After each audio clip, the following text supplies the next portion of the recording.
everyone. Welcome to Vineyard Kids. I'm Becca. And I'm Steph. And we're so excited to have you with us today because we're starting a new series we're calling Lockdown Faith. So why are we calling it Lockdown Faith?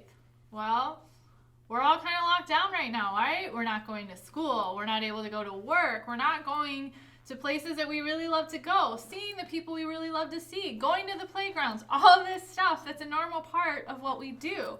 We're locked down, and it can be really hard sometimes. And there are tons of stories in the Bible where we see people stuck in really difficult situations, but God shows up and does awesome things in their story. Exactly. And so today we're going to start the first one of those. So we're going to start with a story in the Old Testament. It's a really small book. It's called the book of Jonah. And really what we find out about Jonah is what's called a prophet. And really a prophet is just a fancy way of saying someone who talks to God. And you know, a couple weeks ago, Steph, we acted out the story. Yeah. And that was really fun, right? So I think we should do that again this week. I think we should act out the story of Jonah. And I get to be Jonah. So Jonah is a guy? So I thought it would be good to have a guy be Jonah. But do you want to be all the other people in the story? Sounds like a lot of work. Okay, it'll be a lot of work, but I think you'll have a lot of fun. All right. So let's do it. Let's check out the story of Jonah. So God had a really important job for Jonah. Go to the city of Nineveh, tell them to stop making bad choices, or I will destroy them. Whoa. Why would God say something like that? Okay, yeah, so that's a really good question. So, again, something really important to remember is that we're still in the Old Testament. In the Old Testament, Jesus hasn't yet come.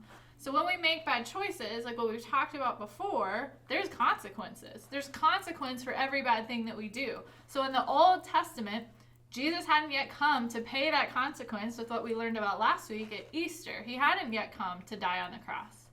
So consequences were required. So God wanted them to know they better change what they do or their consequence, they're going to be destroyed. Okay. But Jonah got scared and took a boat toward the city of Tarshish. Tarshish. To the city of Tarshish. Can you spell that? T-A-R-S. To not Nineveh. That's close enough. To not Nineveh. It's actually in the opposite direction of Nineveh. God told Jonah to go one way, and he went the exact opposite way. Jonah got in a boat. The boat was at sea, and God sent a storm. The storm was so scary, the people on the boat thought it was going to be destroyed.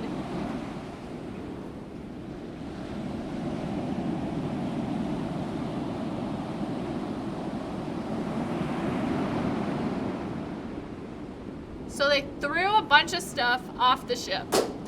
They thought the stuff was weighing them down, I guess. While all this was happening, Jonah was inside the ship sleeping. The captain saw him and said, "How can you be sleeping right now? Pray to your God and ask for help."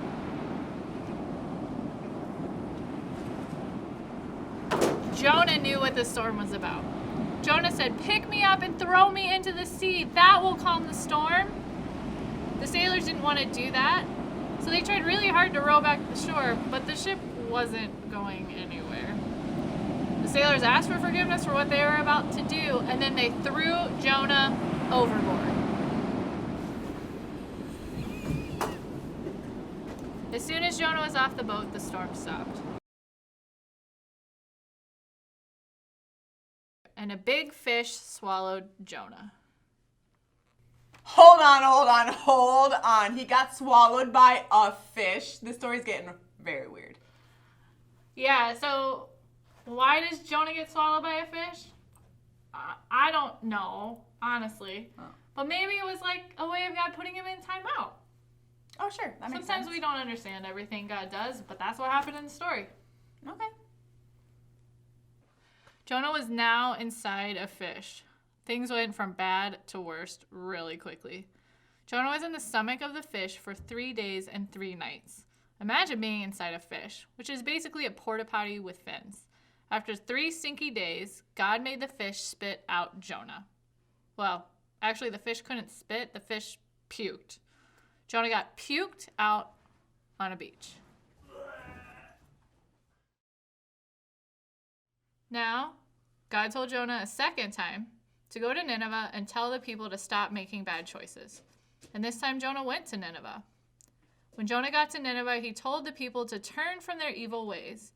Turning around is also known as repenting. The people of Nineveh repented from the bad things they were doing, and God saw that they were really sorry. So there's a couple of things to take away from our story today. One of them is that God gives us lots of chances. We see this with Jonah when he decides to not go to Nineveh. And we see this with the people of Nineveh when God says, I'm going to give you another chance. God is all about giving us second, third, fourth, millionth chances. That's one of the things that makes God incredible.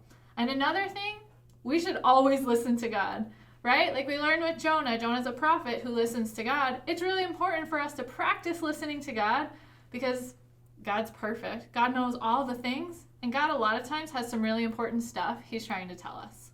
So, our Bible verse for this week is James 1:19, where it says, be quick to listen, slow to speak, and slow to become angry.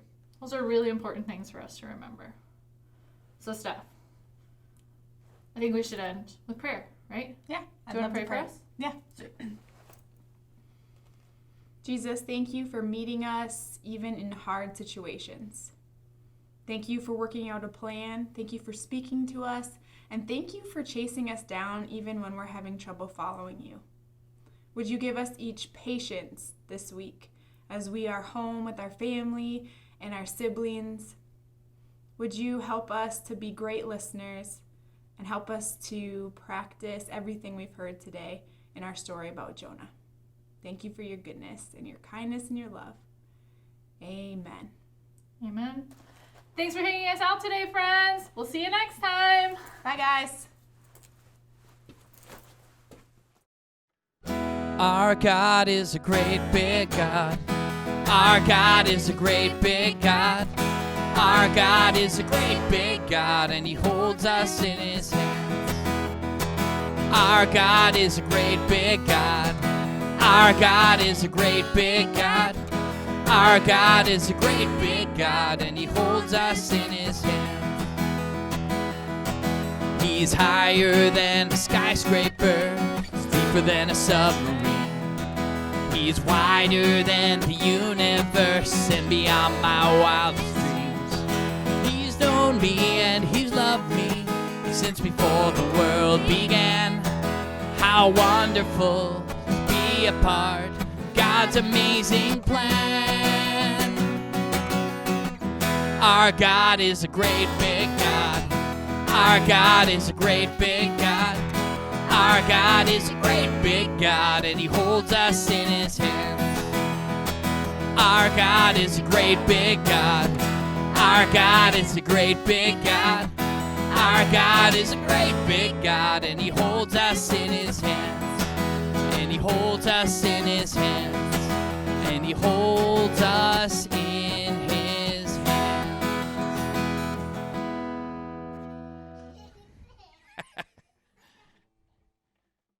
The lions roar, roar, and the monkeys say ooh. The parrots squawk, they can't say I love you. The lions roar, and the monkeys say ooh. The parrots squawk, they can't say I love you like I do. The pigs go oink, and the cows say moo, moo. The chickens cluck, they can't say I love you like I do. I can sing I love you. Shout, I love you. I love you. Whisper, I love you.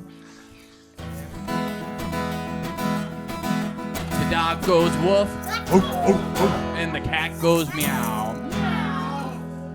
Fish goes, but they can't say I love you like I do. All right, I need some animal noises. Crocodile. Snake. A crocodile? Oh, we'll do a crocodile. Chomp, chomp. What else? A snake? Crocodile, a snake, and how about a wolf? I like the wolf. Let's do it. Crocodile, snake, and a wolf. Here we go. The crocodile goes chomp, chomp, and the snake goes, and the wolf goes oh. But they can't say I love you like I do. I can sing I love you. Shout I love you. I love you. Whisper I love you.